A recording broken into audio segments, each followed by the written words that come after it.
When you start working with speed lights, it's great working in TTL mode because you remove having to worry about what that exposure is doing. However, I shoot with the camera in manual mode so I can make the creative decision of what I want the ambient exposure to be. You can shoot in aperture priority or shutter priority, but keep in mind the camera is going to make a lot of adjustments for you and you may not get the results you want. For this setup, I'm going to bring in my speedlight, but I'm going to pop that speedlight through a large softbox. This is basically a portable window. Bring it in close, you can make just about anybody look great with this kind of light source. I'm going to do a quick ambient exposure here, just see what's happening, kind of the graphics of our shot. You'll be able to see that if we properly expose for Keith in the foreground, we're actually overexposing quite a bit from our meter reading. And you'll see the sky gets really washed out, and it's not a very exciting photograph. So what I like to do is I look through the camera, and based on my reflective light meter reading in camera, I underexpose by about a stop. So I'm going to take a look at that exposure. We've got a great blue sky, and we've got some nice warm sunlight coming in. This is going to be a really nice shot. So I'm going to bring my softbox into the shot here. You can also put this on a stand if you want, but it's nice when you got someone else that's just a pair of hands because you can make subtle adjustments to the light as you're working. So let's go ahead and pop that light on. Great, let's drop it down just a little bit and then tip it that way just a touch.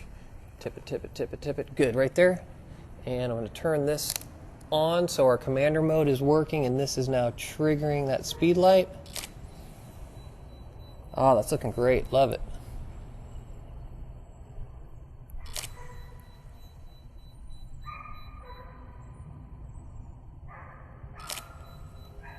Get a little smile there.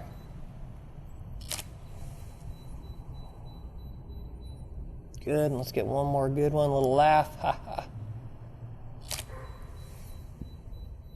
And relax. I love shooting environmental portraits. The first ingredient is you have to have a good environment to shoot in. Here we found some dramatic architecture. We've got this great archway. Oftentimes when I have sky, I underexpose the sky and then bring a big flash in up close, big soft light to put dramatic light on my subject matter. And I'll set up my camera, I'll turn all the flashes and everything off and just shoot an ambient exposure based on my initial meter reading. From that point, I start to overexpose a little bit, evaluate the light. In this case, by overexposing, having a good skin tone on Keith, the background was completely blown out. We lost all the drama.